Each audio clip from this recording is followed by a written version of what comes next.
Welcome back to another Boxscore Geek show. I hope you're having a happy tax day. We have a special surprise for you. We have another special guest this week.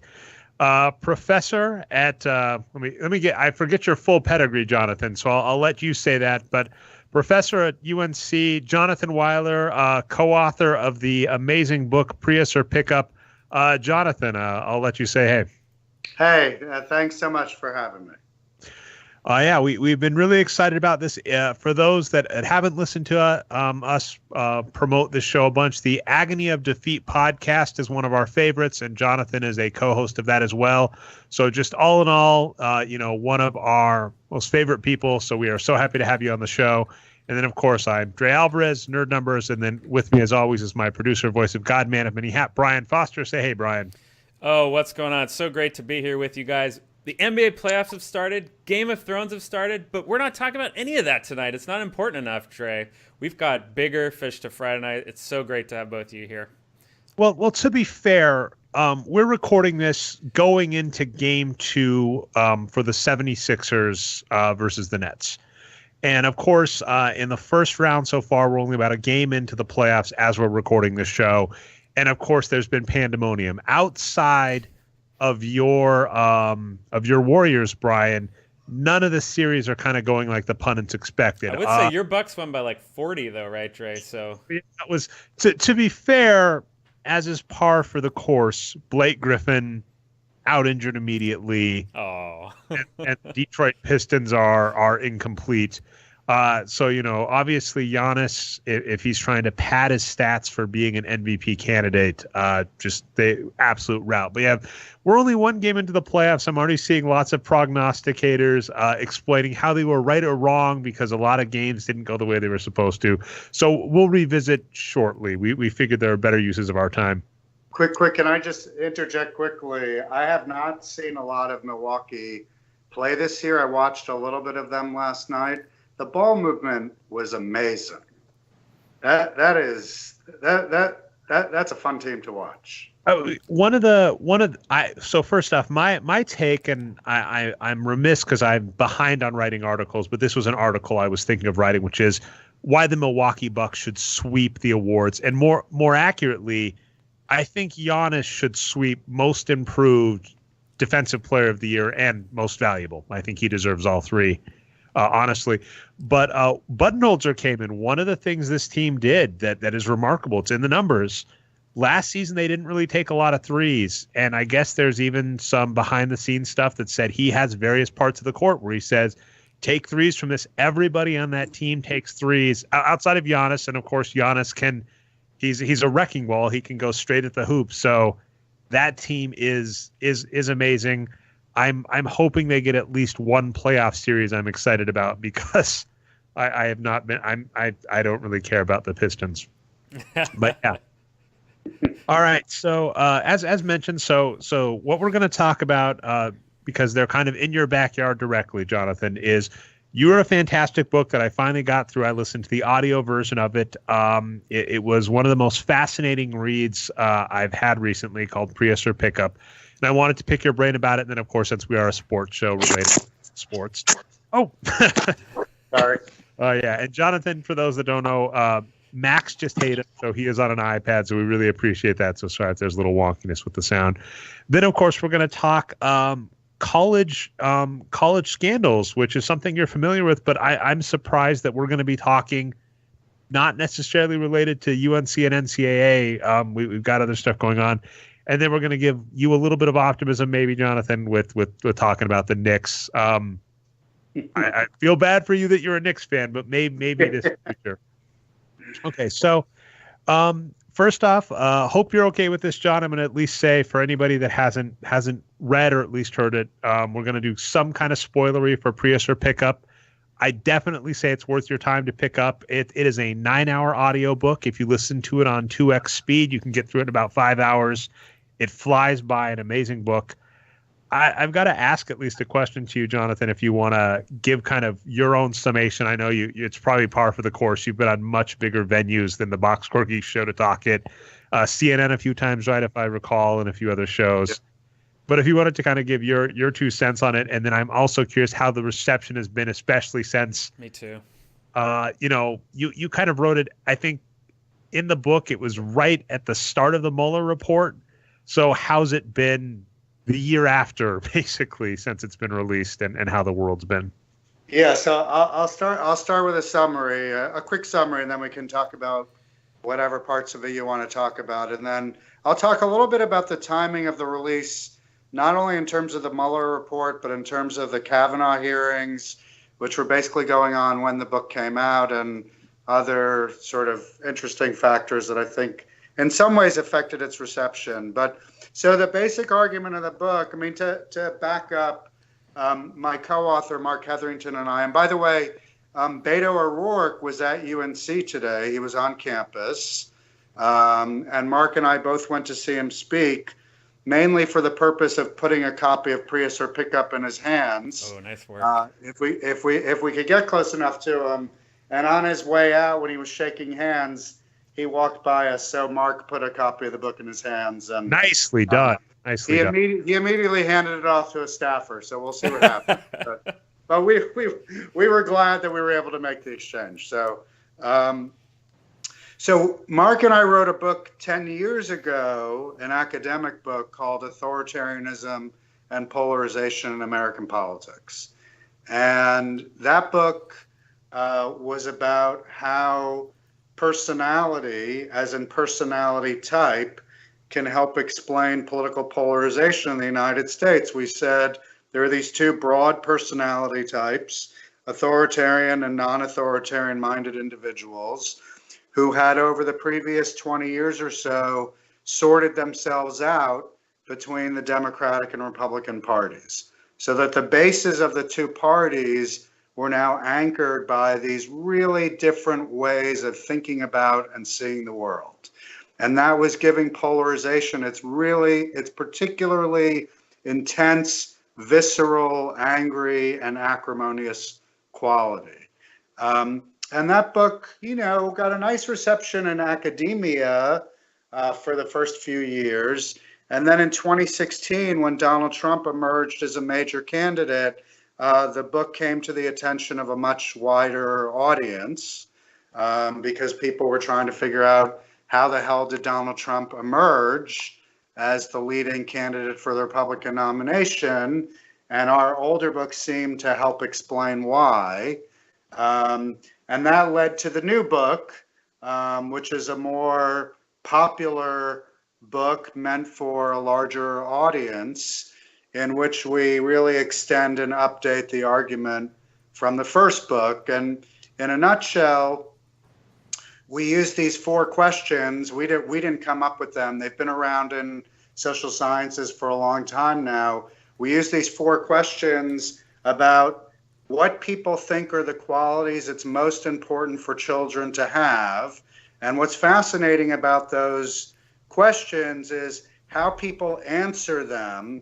What qualities people think it's most important for children to have are extraordinarily predictive of their political outlooks, which parties they prefer, whether they're Democrats or Republicans, and how they feel on a wide range of issues, from gay rights to constitutional interpretation, to race, to immigration, and so forth and so on. So it's that sorting process of these personality types, and these personality types as measured by these 4 parenting questions that have really become sort of the heart of understanding why we're so deeply divided nowadays. And we changed the lingo for reasons we can talk about, Dre and Brian. We changed the lingo from authoritarian and non-authoritarian to fixed and fluid, which is the terminology that we use in the new book, Prius or Pickup. And I'll see if I give myself away to you, Jonathan. As you know, I have a 2-year-old now, and we're starting to look at schools. So we're looking at Montessori schools for the young one, and I drive a hybrid Super Prospect. So I'll see if I give myself away there. Although, yeah. Dre, I think you have. Yes. What I will say is this book, the praise I'll give it is it was amazing in answering so many questions I've had while also leaving me with as many, which I think is an amazing quality, because I hope I'm not giving anything away. there are a lot of pop psychology books, I would say in the vein of Malcolm Gladwell, who we are big fans of around, that kind of try and have an uplifting spin or a positive spin, or the end of, the book is, here's some interesting thing about human psychology or thinking. And then at the end of the book, it's like, and here's how we can power it to the future. And this book, I would almost say, says, I've got some questions and we'll see how much we get into it, because obviously, only about an hour show, but it almost feels like you say, as humans, we have a fundamental almost flaw when you're talking fluid or fixed. There's a fixed mindset that many people kind of adhere to, my dog too, apparently, and that we're in a position currently where it's almost been hacked, or with the current infrastructure worked in such a way that it's kind of in an interesting spot. And you don't, you end the book kind of on an uplifting note, but you don't necessarily say one way or the other. You just kind of say, there's I'd call it a flaw. Maybe I'm wrong, but there's a flaw in human psychology that has us in this weird state that has now kind of reached an apex in terms of polarization.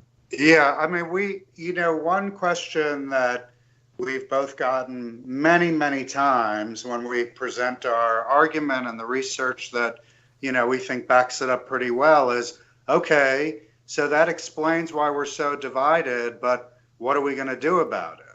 And we don't really have a good answer. I mean, to your point, Dre, because I do feel like the nature of polarization right now, when I say we, I mean both major sides in this standoff, we are so dug in, and everything about our politics right now just seems to be reinforcing what has made us so divided in the first place. So in that regard, it's not an uplifting story, because there isn't an easy 3-step program for getting ourselves out of it.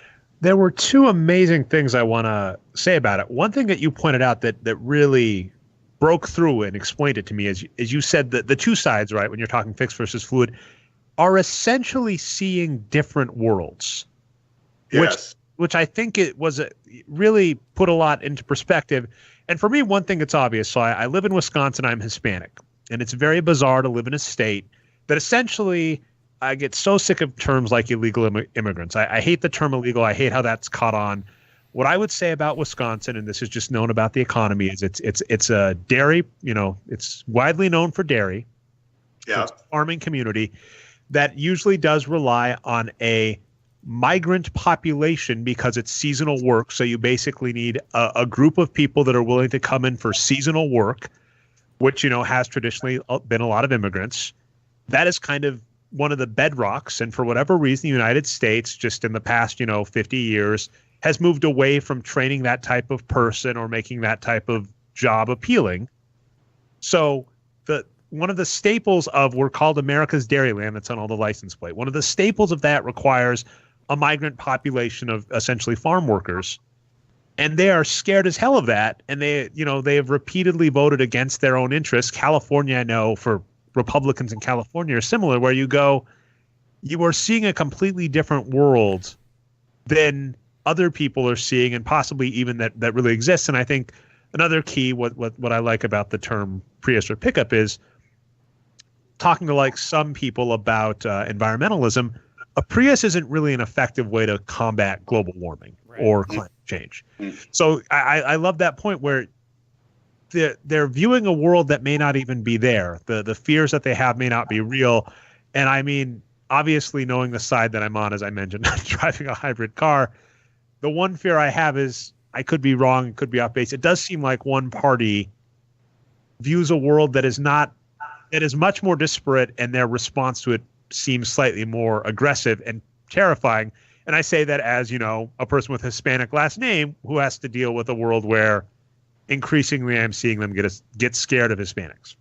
Right. So let me just speak to that a little bit. I mean, talking about these worldviews as we describe them, fixed and fluid, what we say is that folks who are fixed do tend to see the world more in terms of black and white. I mean that metaphorically more than literally.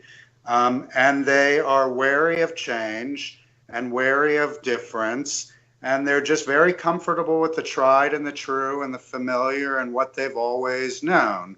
Whereas fluid folks, generally speaking, are much more comfortable with the new and the novel and the unfamiliar. And, there's these questions on the dating website, OkCupid, to try to glean whether you might be a match with somebody. And one of the questions is, when you hear somebody speaking another language, does it annoy you or does it kind of excite you?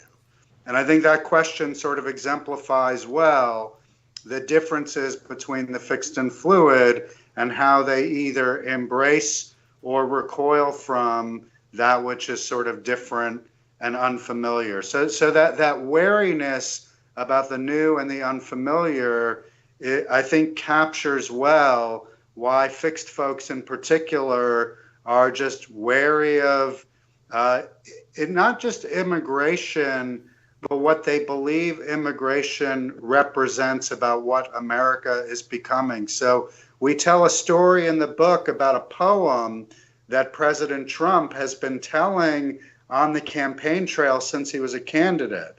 It's from an old Aesop's fable, The Scorpion. The poem is called The Snake, and it's this story about how there's a snake who's in distress and dying, and a woman picks him up and nurses him back to health and tells him how beautiful he is. And once he's recovered, he bites her and kills her. And as she's dying, she says, "How could you have done this to me?" And the snake says, the poem goes, "Oh, shut up, silly woman," said the snake with a grin. You knew well who I was when you decided to take me in." Right? And Trump reads this poem all the time at his campaign rallies to send the message to people: be afraid of strangers, they're a mortal danger to you, and we have to batten down the hatches and make sure that we are vigilant at all times against that which is unfamiliar and therefore threatening. Yeah, and I mean, what makes that obviously frustrating? We're stats people, and I'll try and relate this back to sports as I threatened I would, but is you look at the data, right, and you compare, for instance, immigrant populations versus even just people, United States citizens or however many generations back, and the crime rates are lower. And one description I've heard about this is that an immigrant population is self-selecting. It is a tremendous amount of work to try and go anywhere. Anybody traveling with a kid knows getting the kid bundled up and driving for 5 hours in a day is a pain, and that's a very first world problem to have. Taking your entire family and all of your belongings and trying to go to a new place where you don't know people and all that, the amount of risk and that you are basically, it takes a certain personality to be willing to do that, and that already actually makes something very interesting, And so when you look at immigrant populations, this is just in the data, it tends to say they help the economy, they commit less crime. That's not saying they're perfect. That's not saying no crime. That's not saying they're all angels. It's just saying the data disagrees with, the snake point you're making. But the key point is the trying to get people to see reality. And that's where we get back to sports. As an example, I get to bash him on this show, Brian. I'm very happy. So Arturo Galletti came out with his playoff numbers. He said, you know what? The Utah Jazz on paper are supposed to beat up the Houston Rockets. The Houston Rockets have more wins. They're a better seed. They have James Harden, who's an MVP candidate. But the numbers just say the Utah Jazz, they've looked better. Their SRS is better. They're supposed to win. And in the first game, the Utah Jazz got destroyed by the Houston Rockets. And part of that was thanks to Donovan Mitchell. I think he got 5 turnovers, and I think he got 17 points on 19 shots, something like that. I have bashed Donovan Mitchell forever. The stats agree with me. The stats say he's a below average player. I have had so much vitriol and hatred from Utah Jazz fans. I'm amazed because they make Knicks fans, and Lakers fans. The zealotous Utah Jazz fans make the zealotous Lakers and Knicks fans look like puppies, frankly. And I've been amazed. And you can't do anything. You say the numbers say this, and they say, yeah, well, but I know. And when you see that disconnect, I guess sports has made it easy to go, oh, I get it, because there are places that are, as you were saying, black and white, very black and white. The numbers say this. The rules say this. Someone wrote the rules down. It doesn't matter how you like it or not. A 2-pointer is worth 2 pointers. It doesn't matter if Donovan Mitchell shoots it a full court shot, a hook shot at the buzzer, that's worth 3. The same as if James Harden takes a routine 3. But the people don't line up with the data, and so that seems to really apply and explain the same thing, how people can view the world in a very fixed view while also not acknowledging the data. And then you mentioned 2 points. There's a blowback effect where when you confront people with the truth, they actually kind of have the cognitive dissonance and clutch to their beliefs firmer. And then you also noticed another scary one, Jonathan. I forget how you phrased it, but essentially you give them the information, they agree with the information. Not only do they not change how they act, they might even be more likely to act how they acted before, even though they've acknowledged what you've told them is true. Right. So, Dre, a couple of things. I mean, the first is, as I mentioned, I saw Beto O'Rourke today, and he's from El Paso, Texas, of course. So we're going to be hearing a lot about El Paso, Texas for the next few months. And one of the messages on his stump speech is El Paso, Texas has one of the largest immigrant communities in the United States. And in terms of crime, it has been one of the safest countries in America for the last 20 years, right? So to your first point about there is no objective relationship between immigration and crime, but that is just a fear-mongering talking point that anti-immigrant forces stoked by Donald Trump have been making. The second point about Donovan Mitchell, I mean, this sort of reminds me of how people all the time in sports like to say, well, I'm not a stats guy. I prefer the eye test, right? I just, I see what I see and then I draw my conclusions, as if human beings don't deceive themselves all the time, right? I think that's why some of us do wish we would adhere to the data. It's not because we're so arrogant as to think we're right all the time, but we know better than to believe that we know better, right? So we need some objective vantage point from which to see reality. So I think that, look, and I mean, one of the things we note in the book, and this is where perhaps politics is more complicated than sports. Everybody's capable of deceiving themselves when it comes to politics on whatever side of the spectrum they're on. But it is true that fixed folks are more likely to just believe what their preferred information sources tell them to believe than is true for fluid folks. And that has all sorts of political consequences. Well, I mean, I think it's exactly what you're saying. One of the questions you were noting was raising kids, and it's the what you want your child to do. And I've joked with my wife before my son Daniel was born, where I said he was in a lose-lose proposition.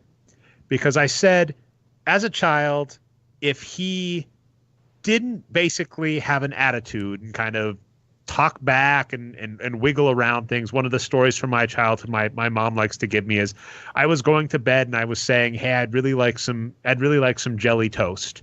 And she said, I'm not giving you sugar before bed. Are you crazy? And I said, well, jelly is made of fruit and fruit is healthy. You say fruit's good for me. So you should really give me some jelly toast because you told me fruit's good for me. And my mom, that's a story she tells to this day about, oh, look at this pernicious young kid and him trying to wiggle his way into basically getting candy before bed. So I said, if my son doesn't try and do that, I'm going to be kind of a little disappointed in him. And I'm going to say, why aren't you doing it? At the same time, if he does that, I know how frustrating that is to deal with. So it's a lose-lose for him. I'm going to be a little frustrated with regardless, but obviously I lean towards, I'd like you to kind of think for yourself and fight back. And that is one of the things that one of the questions ask is, do you want your kid to be more I'm sorry, I'm dropping the word, but self-reliant. Self-reliant, yeah. Self-reliant and curious, and thinking for oneself as opposed to obedient, being good-mannered, and respecting elders. Those are among the sort of juxtaposed qualities that we use to determine who's fixed and who's fluid. And as you were noting, you can see a very clear delineation between those two, because on one of those, if a leader gets control of the group, well, in the party that says obedience above all else, you're going to be obedient. Whereas in the other group that says, I want you to think for yourselves, you're the leader of the group, and everybody says, hey, I've got some thoughts on that. Right. I was gonna say one thing you answered for me that's been fascinating as a Hispanic American is, despite the fact that minorities in general are obviously mostly Democratic, it is not as, like, in the Hispanic population, despite the fact that Trump came out really hard against us, it was not as clear cut as I would have expected. And I have tons of anecdotal evidence of friends and family that are still Trump, and I go, don't you know who he was talking about? And in the book, you actually said, if you look at the United States, I don't know how much the rest of the world, because you talk Europe as well, but like the United States actually leans more towards the fixed, and the fluid mindset is actually the minority. And what's fascinating is, from a sports perspective, I'll throw this back to your Warriors, Brian. There are times where a team does really well, like the Warriors, and we're critical, and people go, are you crazy? They just won a title. And we go, they won 60 games, but they could have won 70 games. The fascinating part about the Conservative Party in the United States, which, briefly did hold the presidency, the Senate, and the House, is that their reliance on racism essentially is arguably them being anti-Moneyball, because if they were even a little less racist, you've said a lot of communities, as I mentioned, like the Hispanic community, largely comes from like a Roman Catholic background, is more fixed. And so if you could basically say, we're just not going to attack your identity, that could actually get the entire United States. So that in some ways, as I mentioned to your book being happy and sad, it was very depressing at first to read it. And then it's going, oh, actually, this racism is actually arguably holding some of this kind of authoritarianism back. Possibly. I could be wrong. Yeah, I mean, to your point, Dre, I do think it's an interesting, right. So to your first point about, we do argue that this fluid mindset is in some ways the outlier mindset. So we talk about fixed and fluid, and we also talk about the fact that there's a lot of Americans who are in the middle, and we refer to them as mixed. We couldn't come up with anything more clever than that. And those mixed folks, on many of the most hot button cultural issues of the day, including immigration, they're not the same as the fixed, and they're not the same as the fluid, but they are closer to the fixed on immigration issues, for example, than they are to the fluid. And what that means is that when you've got, so in 2016, when Donald Trump, every time he opened his mouth, from a liberal perspective, he was saying something that seemed to be offensive and disqualifying. It wasn't just his base supporters, who of course were cheering him on. There were a lot of people in the middle who did not love what he had to say, but they were even more uncomfortable with the Democratic Party's position on a lot of these cultural issues, on cultural change, on embracing the new and the different, maybe on transgender bathroom issues, for example. And so if forced to choose, and our system, because we're a two-party system, forces people to choose, they were more likely to lean toward Donald Trump than they were toward Hillary Clinton. So I think that was a sort of sobering thing that we saw, that the fluid are they're not the default mode in the mindset of ordinary Americans. Now, having said all that, Donald Trump is such an outlier and is so extreme in lots of ways that he is turning off, and 2018 made this clear, lots of Americans who otherwise probably would have been in his corner. I mean, given how good the economy's been, an incumbent president shouldn't have 42% approval rating. And if Trump were even a little more subtle, like, if he said, look, we have a big problem in this country. We're letting in too many people from the outside. And America is strong because we embrace immigrants, but we also have to have limits, and we have to enforce our borders, and we can't be lawless. But, we're not going to separate families, for example. If he walked that line, he could have a very hardcore, immigration policy and still have a lot more support than he currently does. So in many ways, he has a winning hand that he is overplaying.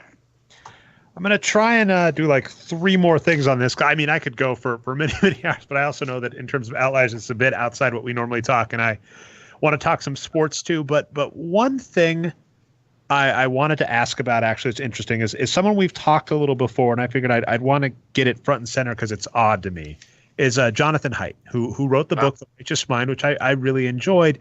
Yeah. Still baffled me to a degree, and we've talked this a bit before, because he's talked a lot about polarization and the issues with it. And so I'll actually preface this with another kind of point I wanted to have that you bring out in the book, which is you and Brian know this better. You've both told it. You tell it in the book, basically of the Reagan era difference, where pre-Reagan era, I forget the famous guy who said in the 50s you could say Atwater gets mentioned in Prius and Pickup.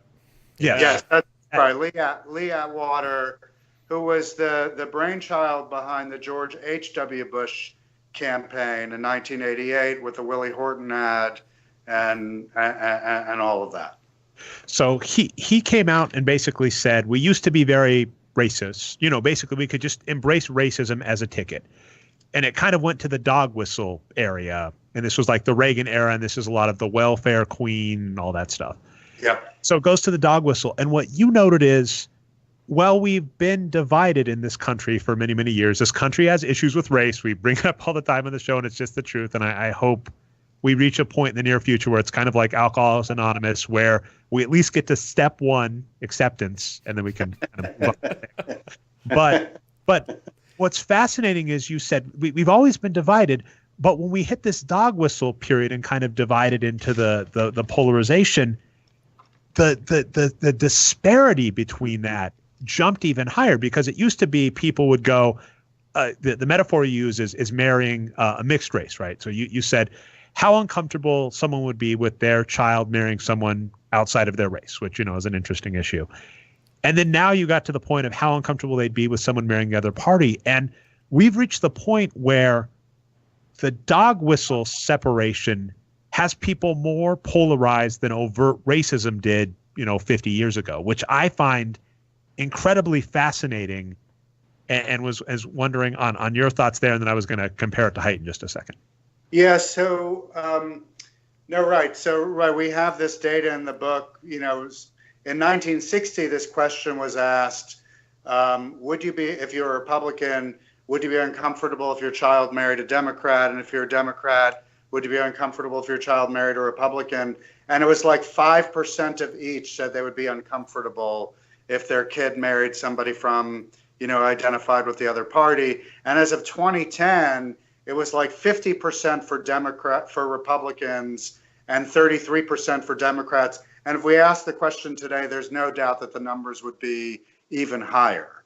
So in terms of how much we sort of disdain and hate the other party, in many ways, that's never been higher, or it's certainly never been higher since the era of public opinion research, which is about 80 years old now, began. So, that is, I think, one of the things that's so distinctive about the world in which we live. And related to that, the important point here isn't that we have different ways of seeing the world. Some are more wary of change, some are more comfortable with change.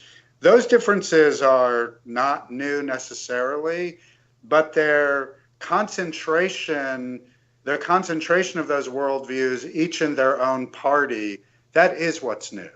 And that's what's made people so incapable of even understanding how folks on the other side could possibly see the world the way they see it. And that's the question I wanted to get to on Haidt, because he's done some good TED Talks on polarization, wrote a book on it. Yep. And yet you and I have noted that kind of off camera, when you watch Twitter or, the interviews, you've done the interview circuit, and so has he still falls into that camp where I've noticed him do the one thing that always turns me off when we talk the us versus them is the anti-millennial thing. And then he's done the anti-racist thing, where he has gone on and said, it's really offensive to call someone racist. And you go, well, maybe, but then you also have it going, this is coming out of the mouth of the person that said, not understanding people's worldviews is wrong and you should be more empathetic. And you go, great. That's a great message. And then you go, then it almost seems, and I could be wrong, that he says, well, unless you're a millennial hipster that's against racism, in which case, shut up. And I've it's interesting how that dichotomy. It's funny because we talk polarization. I was going to say it even seems at the metacognition level, you can write on this, you can be a subject matter expert on it, and still fall into that divide. Yeah, and I would say your characterization of height, I agree with that. We should be especially understanding of folks who disagree with our view of the world.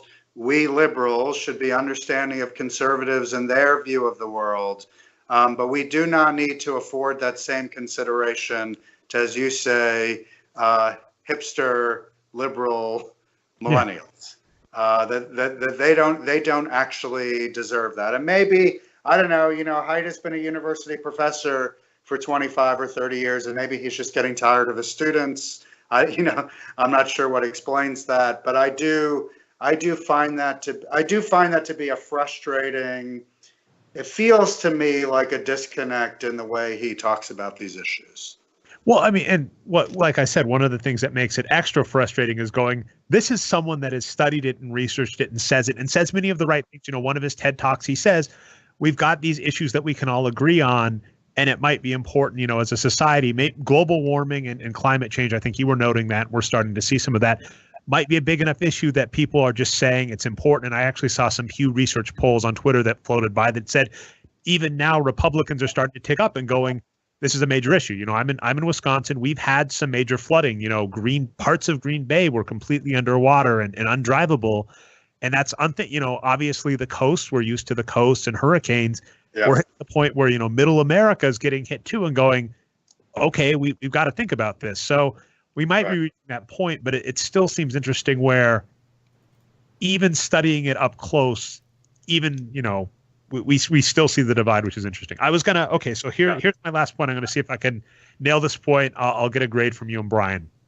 So one thing that Robert Reich, who was a former U.S. Secretary of Labor, I believe, is that correct, right? Yeah. Yes. Yep. Okay. Amazing person, has a lot of thoughts on income inequality and problems, talks about gerrymandering, all this stuff. But, income inequality and class mobility is a major issue, he argues, is hitting the United States. Class mobility being, if you were to break the United States into 4 quadrants, lowest 25%, middle class, upper tier, how easy is it from someone to move from one of those classes to the other? And the American dream says you can pull yourself up from your bootstraps, you can start poor and end up rich. And the sobering reality is that is becoming less and less the case. Among the rich countries, we have become one of the least mobile societies. So what gets fascinating, though, too, is this idea of what I would call party mobility. And the thing that is funny to me is if you look at fluid versus fixed, it reminds us very much of sports fandom.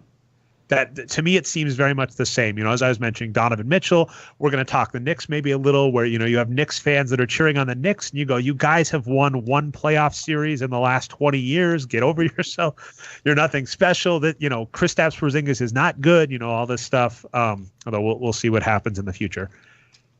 But the one difference is it is actually pretty easy to move as a sports fan. And the reason I'll say this is, as I bring up all the time on the show, as I've already brought up 4 or 5 times this show, I moved to Wisconsin. I'm a Packers fan now. I'm not wearing my Packers shirt. I usually do. It was not hard for me to become a Packers fan, and it was not hard for me to tell anybody I'd become a Packers fan. If I say I live in Wisconsin, I'm a Packers fan now. You go to a new college, it's relatively easy to say I go to UNC now. I'm powder blue forever now, right? That's not hard.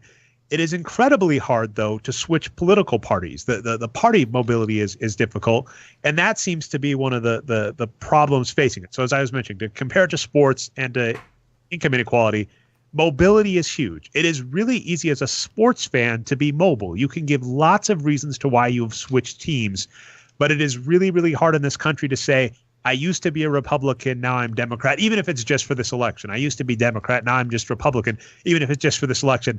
That has become really hard, and I think that is, if we're looking at where we need to get the party mobility needs to become a thing, and I have no solutions. As I mentioned, your book didn't either, but That's my thought. Well, just a quick comment about that. There's a colleague, a political scientist, Lily Mason, who talks about our political identities nowadays, as she calls them, super identities.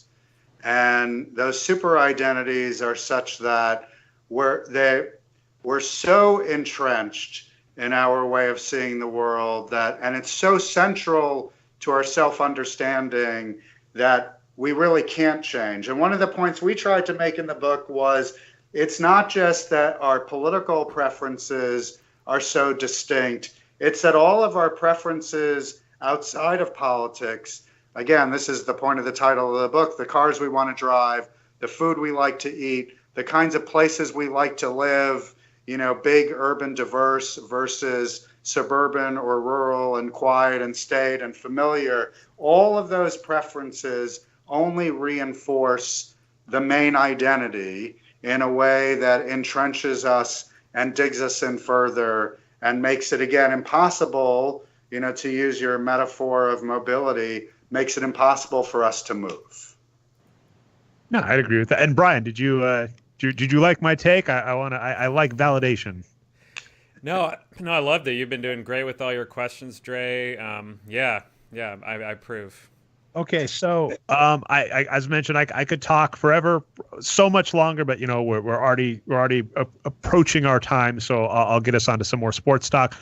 Again, check out Prius or Pickup. The audiobook is great. I can't remember who read it, but is a fantastic author who I think his name is Scott Merriman. I think that's the name of the reader. Does a great job reading it. It flew by, as I mentioned.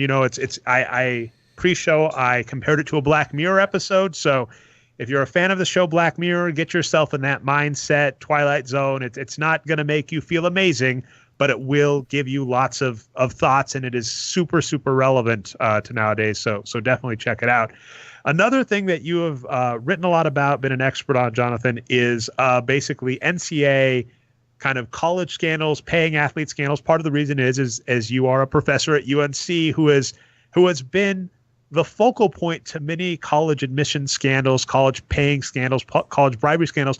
What did it feel like to you when Felicity Huffman and I can't believe I can forget her name, Loughlin. Lori Loughlin, yeah. Lori Loughlin from Full House.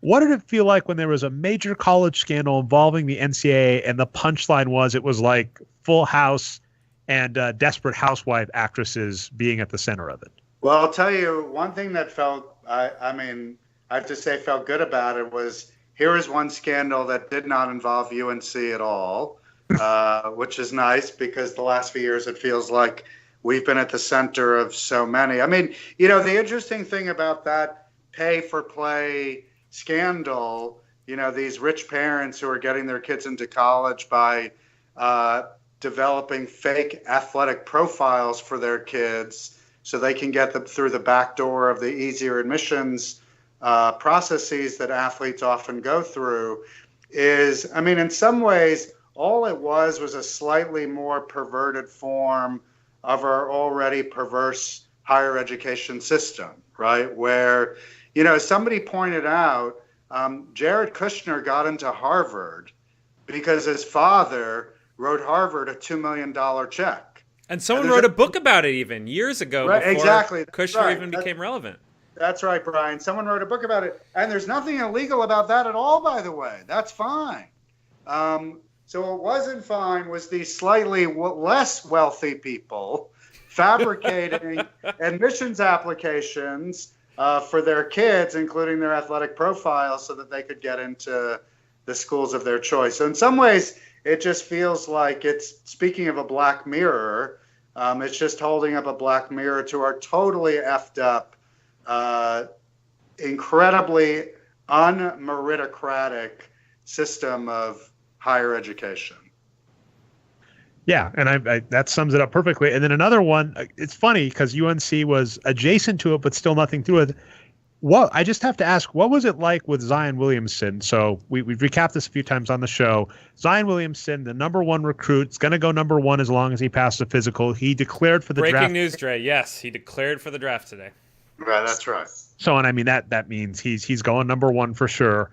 Yep. in a game against UNC, where Brian was noting to me, tickets were in the thousands to see this game with Barack Obama and other big names in attendance. His shoe broke, a shoe that was part of a Nike scholarship or Nike endorsement deal, not scholarship, Nike endorsement deal for the school. His shoe broke. He injured his knee 15 minutes or 15 seconds into the game, somewhere less than a minute into the game. Of course, Duke gets blown out by UNC as a result. What was it like to be around that? And we've been kind of speculating on this show that might have ramifications for the NCAA. Do you think it actually will? So, right, I was on your show a few years ago talking about the NCAA. It was maybe 4 years ago. It was right after the first O'Bannon trial, which was, the lawsuit about name, image, and likenesses and whether NCAA athletes should be able to make money off of those. And at the time, it seemed like we were on the cusp of a revolution in college sports. The players had essentially, the college athletes had won that trial. They also, the National Labor Relations Board, a regional office in 2014, had declared that the Northwestern football players, their effort to form a union could move forward because they were properly understood as workers under U.S. labor law. There were all these things that seemed to be converging 4 or 5 years ago, that the ridiculous legal fiction of amateurism that the NCAA has maintained was just that, a ridiculous legal fiction, and it was only a matter of time before it fell. And here we are 5 years later, and nothing has really changed. And so I'm more skeptical now. I mean, if you ask me whether 15 years from now the system's going to be the same as it is today, I would say there's no way. But I am more skeptical that change is in the immediate future than I was, 5 years ago. And to our earlier conversation about people seeing the world the way they want to see it, the arguments from those who defend amateurism and think that the players are already getting this great deal because they get a college scholarship are so ludicrous, in my opinion, that I'm just astonished that they continue to make those arguments. But those arguments continue to hold sway with judges and otherwise very smart people who, when it comes to this issue, I just feel like can't even see straight. Yeah, I'd agree with that. I mean, it's interesting. I've brought this just comparison up before. When I went to CSU, I was a teacher's assistant, and that gave me a stipend for tuition, a salary. Essentially, I was expected to work 20 hours a week. There's other issues, I would say, where teachers don't always respect the 20-hour limit on their teachers' assistants, but that's another topic. Yeah. But I was paid better than the college athletes that were at CSU, and CSU. It's not an amazing school, but there have been a couple NBA athletes. There've got to have been a couple NFL athletes from there. So it's interesting for me to go. I was a C student. I managed to get my GPA up to B average when I was getting into grad school. But I was a mediocre student that was a teacher's assistant, and I was getting paid better than elite athletes at these schools with, the CSU program, like the CSU-CU rivalry is still well known. The head coaches still make lots of money. So that was remarkable to me. And like you're saying, it's funny when people go, well, they're getting a great deal. And I'm going, they're getting paid worse than a mid-tier teacher's assistant. That is not a good deal. Well, and, so let's talk about Zion for a minute. Of course, this is true of any elite one and done basketball player. And hopefully in the next couple of years, once the NBA adjusts its collective bargaining agreement, at least we'll be done with the one and done, right? I think that's clearly now it's in its final years, which is a good thing. But, that got Zion announced maybe a week or a few days after the Zion incident. So it seems like it was connected. Yeah, maybe it was, or maybe that was like a last straw, right? Yeah. Because, look, Zion comes to Duke. He has to at least pass his classes in the fall semester to remain eligible for the spring semester. But once the spring semester begins, and I'm only using him as an example. This is true of many one and done players. It was true of Ben Simmons, for example. I think admitted this when he was out at LSU. once the second semester begins, they don't have to go to class anymore because eligibility is determined at the end of the semester. And if you know you're gone after that 1 year, you have no incentive, no reason at all to even pretend to care about school. So we're talking about, even to use the term scholarship, when you're talking about a person going to school, going to class for 1 semester, seems like a joke. Like, what are you actually getting? Okay, so you're getting room and board, right? So that we can count as some kind of concrete payment in kind. But the scholarship itself, to pay for your education, cannot be said to have any value, market or otherwise, when you're only going to classes for 1 semester. So it's just a ludicrous notion that this is that first of all, these guys are students in any meaningful sense of the term, and second of all, that this is compensation in any meaningful sense of the term. Yeah, and I think the point Dave Barry has brought up many, many times is just let them bargain, because for a majority of college athletes, if the school says, I'll give you a scholarship, for many of them, they'll say that is a fantastic deal. Exactly. I'm not going to go pro. You're going to help me pay for my classes. So I really like rowing. Great deal. There are just a few that it's going to be different. And that is where, I feel it's important that we bring the hard line down, is going, we're not upset about them not getting paid per se, because many of them would not. We are upset that they are not allowed to bargain for it, which does not exist. I think I brought up 2 examples. I think the only 2 I can think of are college athletics and doctors' internships or residencies in the United States. These both have weird issues about labor agreements that, the person is not allowed to agree or bargain for. But the difference, of course, being with the doctors, where, they are, it's a very short period of time, and the rest of their career, they're allowed to make a lot of money. Whereas in college athletes' cases, you are legitimately telling them during 1 to 2 of your most profitable years of your money-making career, we are going to prohibit you from making money.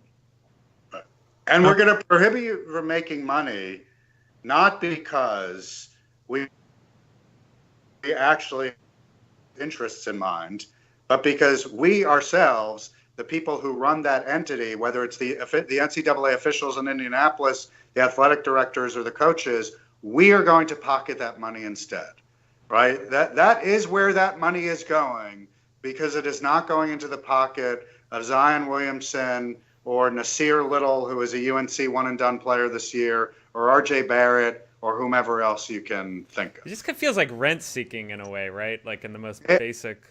Brian, that's it. I think rent-seeking is exactly what it is. All right, so let's try and end on a slightly optimistic, although I think based on your NCAA comments, we'll know where you'll stand, Jonathan. And I just want to give a compliment to your podcast, and that can be our show. So the Knicks, we've been here before, but let's enjoy the moment while it's here. In many of the betting markets and even player markets, it is a foregone conclusion that Kevin Durant, and by foregone conclusion, I mean 60 to 70% of people say they think Kevin Durant is going to the Knicks. It's believed that DeAndre Jordan, part of him being on the Knicks is that he is friends with Kevin Durant. And he's going to recruit him. They're both from Texas. And then another name that's been attached is Kyrie Irving. And depending if we'll see, the Knicks have not been known for this, but if you have a shrewd front office, having those 3 names should be enough to get you one more. And then, of course, they're in the Zion Williamson lottery. So they have a lot of good things going for them. As a Knicks fan, can you potentially? Yes. Are you optimistic? That's what I was going to say. Are you optimistic about the future at all? Well, so of course the foundational problem with this franchise is the owner is such a moron. It's unbelievable. And that does, I feel like, put a damper on whatever optimism I might otherwise have. Although, if the things you described come to pass, then the owner will become much less important. I mean, I would say a couple of things. One, there are people, of course, thinking back to Patrick Ewing and the Knicks winning the first draft lottery in 1985. And I remember I was 19 years old at the time watching the draft lottery when I guess it was Commissioner Stern goes in and picks out the envelope and reads the envelope for the second pick in the draft. And the second pick in the draft is the Indiana Pacers. And it takes everybody a second to realize what that means. Dave DeBusschere was the Knicks executive at the draft lottery that day and realizes that, oh, if the Pacers got the second pick, that means the Knicks got the first pick, which means Patrick Ewing. And I was running around my mom's apartment screaming my head off. And I know there are a lot of people who feel like this lottery is, of course, going to be rigged in favor of the Knicks because the NBA actually needs the Knicks not to suck so badly, and they're going to make sure they get Zion Williamson. So if absent that, they have a 1 in 7 chance of getting Zion Williamson, right? 14%.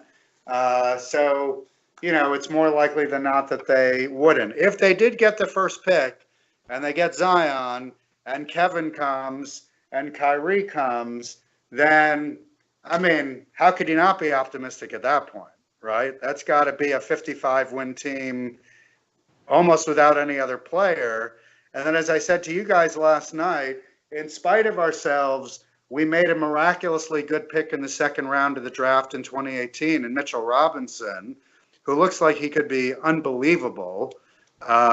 So, if everything breaks right in the next 3 months and the NBA is the one sport where this could happen faster than any other, we could go from worst to first really quickly. And what's fascinating about Mitchell Robinson, by the way, and here's the out I'm going to give us, Brian. So I'm gonna put us in front of the guillotine and then jump out of the way quickly. He is probably out of the running via a smart limit, saying he has not played enough minutes for us to put him into consideration for Rookie of the Year. But according to our numbers, Mitchell Robinson would be our Rookie of the Year. He's been the most productive rookie in the NBA. And he is putting up numbers close to, on a permanent basis, close to Giannis, which is utterly ridiculous and has, as I think we've all noted, a bunch of block records. It is an absurd rookie season. We'll see if he hangs on to that next year. And he hasn't played a lot of basketball in the last 2 years, right? He was, I think, injured and ended up not playing his first college season. And so, talk about a guy who's still young and raw with incredible upside. It's kind of exciting to think about him. And somehow I feel certain that we'll manage to trade him away for some over-the-hill mediocre point guard when the time comes. Which is your MO, as we were talking pre-show about Antonio McDyess and how basically the Knicks traded away Marcus Canby right as he was taking off, and Nene, who was I wish he could have stayed healthy when he was younger, but an amazing young talent, managed to trade those two away for an over-the-hill Antonio McDyess, so it would not be out of their wheelhouse. Yeah. Okay, I wanted to give a compliment to the Agony of Defeat podcast, kind of on hiatus because you're both professors and busy, but it's Matt Andrews, right? That's right. And we are planning to record a next one tomorrow. Ooh. Oh, awesome. For publication later in the week. So do you want to spoil the topic, or do you want us to be surprised? I think it's going to be a bit of a grab bag because we've been away for a while, but I know that Zion will be one topic, and I'm pretty sure Tiger Woods will be another. And today was Jackie Robinson Day, so I think that will be another topic as well. Oh, that is a ton. But the Agony of Defeat podcast is absolutely fantastic. You and Matt Andrews, as I've said before, your chemistry is just amazing. It's one of my favorite podcasts. And I did want to give you just an on-air thank you because we were talking about baseball, a subject that, despite being, tertiarily familiar with the stats, the history and stuff I'm not as familiar with, I wrote a piece about how, Mariano Rivera being the first unanimous Hall of Famer, how that showed how bad basketball's Hall of Fame is and still is. Although Sid Moncrief did get in this year, so thank goodness for that. Only 21 years too late. But you noted that the rules had changed recently, and that explained the Mariano Rivera change, is that there was some weird game theory involved. The ballot used to be anonymous, and so people would basically politic for players they liked to try, because I think there are rules about how many votes you have to stay on the ballot. Yeah. So they do that, and then it turned into kind of a public pressure thing where when you're public facing, no one wants to be known as the guy that didn't vote for Mariano or et cetera. So, and I imagine, do you think I'm curious your thoughts on this? Do you think Pedro Martinez will be a unanimous first ballot? So that's a good question. I mean, Pedro was so amazing at his peak that he absolutely should be. The only difference between Pedro and Mariano is that Mariano was understood to be, at his position, closer, indisputably the greatest at his position of all time. And I think that's one sort of easy hook for a voter, whereas I think some people with Pedro are going to say, well, he was amazing, but his peak was only X number of years. And I mean, they'll be wrong, but there are outs that people could have with Pedro that I don't think they had with Mariano. So I'm guessing he won't be unanimous. And I'm fine to show my ignorance of history, but that was my question. Was the reason I bring up Pedro, because I relate this back to basketball, is I hate the diminutive status that quote unquote role players in the NBA get. I hate the fact that Ben Wallace and Dennis Rodman, who our numbers say are two of the greatest players to have ever laced up for basketball, are considered role players. Whereas in baseball, there is an acceptance of this person has one job, or football as an example too. This person has one job, but they do it so well that we accept that they are the greatest. They deserve all the money and all the accolades in first ballot Hall of Fame. I would ask on Pedro, and I don't know, has there been a better designated hitter? Because I mean he won, right? He won Finals MVP as a designated. You're talking hitter. Edgar Martinez, not Pedro. Pedro is the pitcher. Edgar is the hitter. I thought you were talking. Oh, I didn't realize. Oh, I got the names wrong entirely. Yeah. Okay, so I'll defend myself. Right franchise, wrong player. I meant to say David Ortiz. Oh my goodness. Oh, that's funny. Okay. Apologies. That I was thinking of a different designated hitter named Martinez. Actually, I'm debating. I'm going to cut this. The reason Ortiz actually would have been a really good parallel to Mariano, by far the greatest DH of all time. Although Brian pointed out, Edgar Martinez, who got in last year, was the greatest DH of all time before David Ortiz, yeah. And by the way, speaking of Mariano Rivera could not get Edgar Martinez out to save his life. And as a Yankee fan, that drove me absolutely crazy. Edgar was amazing. Ortiz would have been, except in his case, there is a failed drug test on his resume. I forgot it. Yeah, right. It's before the policy was adopted. It was the year that MLB and the Players Association agreed to do survey testing to see what percentage of players would flunk in order to then initiate the policy. And Ortiz, it was leaked, was one of the players who tested positive for something we don't know what. And because of that, I'm certain that Ortiz will not be a unanimous selection. I'd completely forgotten about the weirdness. And then, of course, we talk cross-sport, where football is an example. You fail a drug test, they suspend you 4 games, no one bats an eye.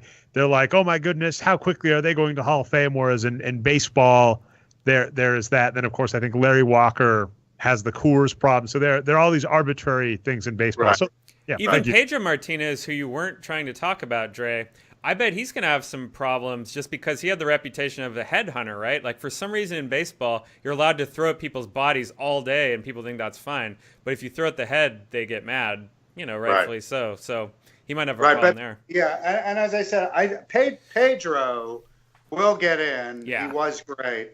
But as I said, I think he won't be unanimous because his peak was really 7 or 8 years. Yeah, exactly. Where he was an all-timer, and then the overall body of work is great, but it's not, it's not quite at the level of some of the other players we're talking about. Yeah, and the reason I was trying to go for Ortiz, I guess my mind was just on the Red Sox, sorry, but was just because my general thought is baseball's treatment of role players versus basketball, because that is just a hill I keep dying on. Ben Wallace still isn't in the Hall of Fame. Trying to placate me saying Sid Moncrief got in this year. I go, Sid Moncrief should have been first ballot unanimous, and Ben should have as well. Well, actually, and to your point further, Dre, to bring Pedro back into this, when you were referring to role players, I thought you were making that argument, which I think would have been an interesting one, about starting pitchers, right? Because they only play every 5 games, or or less, and yet they are valued as highly as any other players in the sport, not incorrectly, but very differently than the kinds of players you're talking about in the NBA. Oh, absolutely. Yeah. And I did write an article about Mariano Rivera, and that point where I said, here's how Mariano Rivera compared to a pitcher. Here's how a pitcher, the 3 easy names that worked for the Yankees were Mariano Rivera to Andy Pettitte. I hope I got the name pronunciation right, because Rivera played 19 seasons for the Yankees. I believe Pettitte played 15, and then to Derek Jeter, because you could go, Derek Jeter played this many games and this many at-bats and whatever. Andy Pettitte played a fraction of that. Mariano Rivera played a fraction of that fraction.